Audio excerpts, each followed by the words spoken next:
नमस्कार श्रोते हो, मी आपला शुभम दातखेळे स्वागत करतो आजच्या या विशेष भागामध्ये। आज आपल्या सोबत आहेत सावित्रीबाई फुले पुणे विद्यापीठाचे रानडे विभागामधले विद्यार्थी। नमस्कार। नमस्कार। आज आपण चर्चा करणार आहोत गड किल्ल्यांसंदर्भात। आज आपण पाहतो की वेगवेगळ्या गडांचं महत्त्व, गडांचा इतिहास आणि अनेक गोष्टी। आज त्या संदर्भात तुम्हाला कसं वाटतं? तुम्ही जेव्हा गड किल्ल्यांवर जाता किंवा तेथील जे काही आत्ताची परिस्थिती आहे सध्या ती पाहता, तिथे गेल्यानंतर तुम्हाला असं काय वेगळेपण जाणवतं ते तुम्ही नक्कीच आम्हाला सांगा, आम्हाला ऐकायला नक्की आवडेल ते। आपण पाहिलं तर छत्रपती शिवाजी महाराजांनी गड किल्ल्यांचा इतिहास असा आहे की छत्रपती शिवाजी महाराजांनी ज्यावेळेस स्वराज्य निर्माण केलं तर हे स्वराज्य ह्या गड किल्ल्यांच्या या सह्याद्रीच्या कड्याकपाऱ्यातूनच सुरुवात केलेली आहे आणि ह्या सह्याद्रीमधला प्रत्येक भाग हा छत्रपती शिवाजी महाराजांची काही ना काही साक्ष देतो। तर त्यामध्ये हे गड किल्ले आहेत।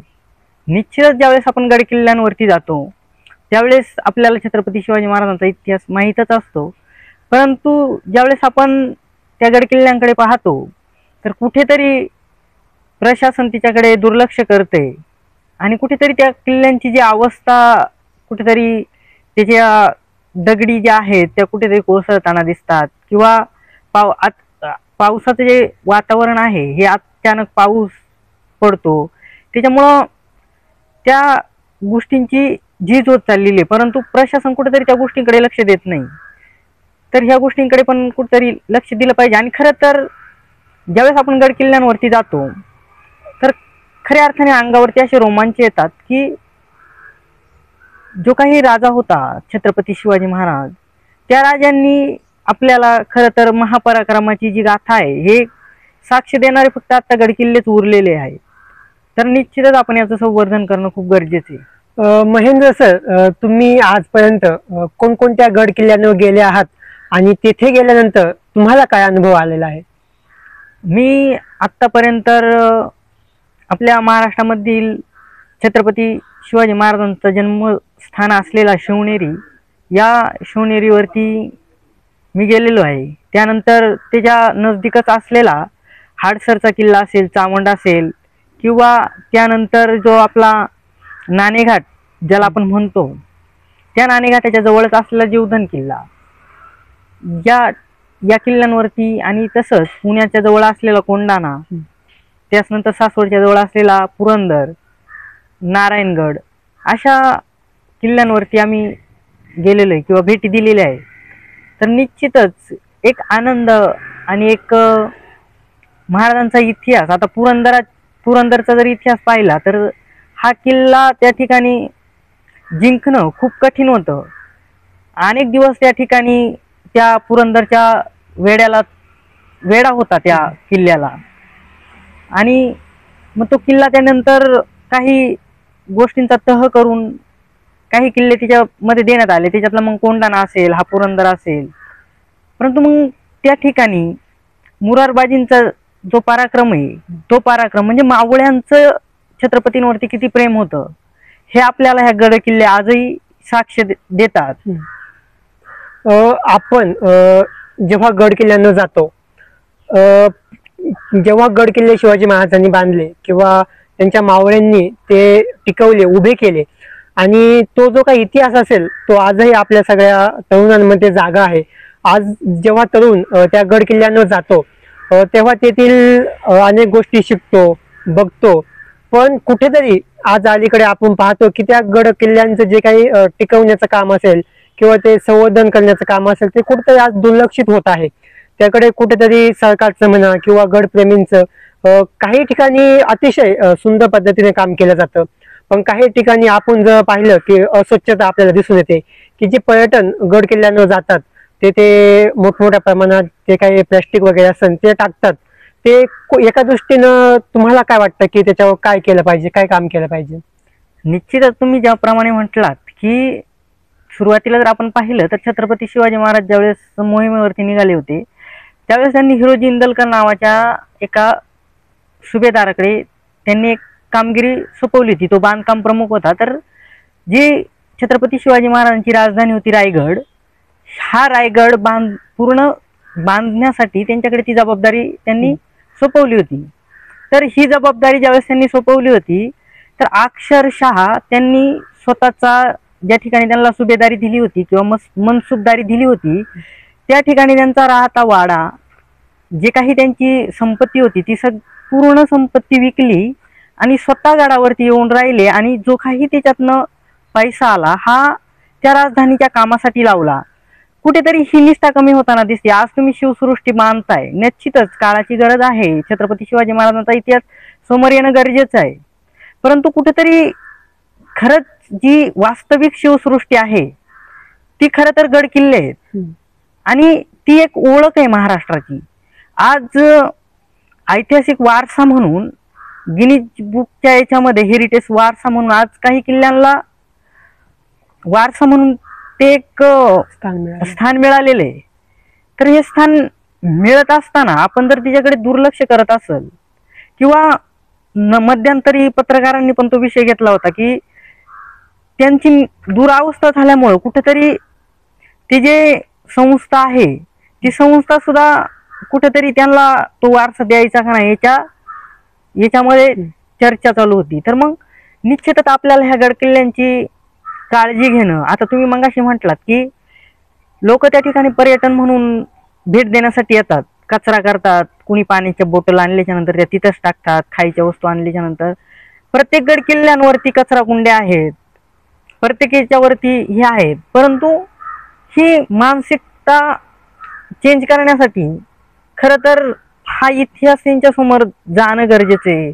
कुठेतरी त्या ठिकाणी गडावरती असलेले कर्मचारी आहेत, त्या कर्मचाऱ्यांनी त्या ठिकाणी त्या लोकांना काही गाईडलाईन करणं किंवा त्या ठिकाणी तशा पाट्या लावणं की या ठिकाणी घाण करू नये, ह्या गोष्टी जर केल्या तर निश्चितच गड किल्ल्यांवरची ह्या गोष्टी होतील. आता आपण युट्यूबच्या किंवा इन्स्टाच्या माध्यमातून बघत असेल काही अशा ऑर्गनायझेशन आहेत किंवा काही विद्यार्थी समोर येत आहेत की जे त्या ठिकाणी गड किल्ल्यांवरती पाण्याच्या टाक्या असतील त्यांच्यातला गाळ काढतायत किंवा गडावरती स्वच्छतेचे उपक्रम करतायत.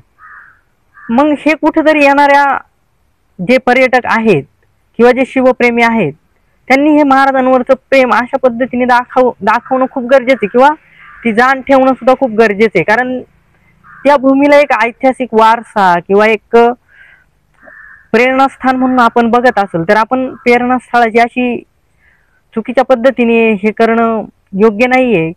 तर ह्या माझ्या येणाऱ्या पर्यटकांना एक हीच विनंती असेल की कृपया तुम्ही ज्यावेळेस याल तर ही काळजी नक्कीच घ्याल की आपला जो गड आहे, जो किल्ला आहे, याच्यावरती कुठल्याही प्रकारची त्याची हेळसांड आपल्याकडून होणार नाही किंवा असा कचरा वगैरे होणार नाही याची काळजी घ्याल आणि निश्चितच त्याचं संवर्धनासाठी आपण प्रयत्न कराल.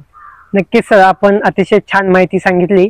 माझा एक शेवटचा प्रश्न असेल की आपण जेव्हा हरिश्चंद्रगडावर गेलात, एकंदरीत आपल्याला त्या हरिश्चंद्रगडावर गेल्यानंतर किंवा जाताना अकोले तालुक्यामध्ये तुम्हाला काय अनुभव आला किंवा आजूबाजूला असे कोणते पर्यटन स्थळ होते की तिथे देखील आज महाराजांचा इतिहास जिवंत आहे, की तिथे अनेक पर्यटकांनी गेलं पाहिजे, तिथे जाऊन अभ्यास केला पाहिजे, तिथल्या गोष्टी देखील माहीत केल्या पाहिजे, असं तुम्हाला काय वाटतं?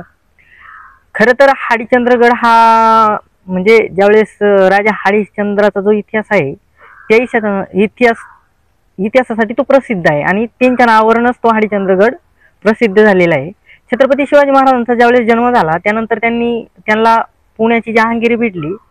तर महाराजांनी तो एक स्वराज्याचाच भाग होता, परंतु तो जो किल्ला होता तो शिवनेरी जो किल्ला होता हा विजयराजे भोसले यांच्याकडे होता. त्याच्यामुळं छत्रपती शिवाजी महाराजांनी तिकडे दुर्लक्ष केलं. परंतु निश्चितच हा किल्ला एक स्वराज्यात होताच, पण तो ते विजयराजे भोसले यांच्या आधिपत्याखाली होता. तर हा किल्ला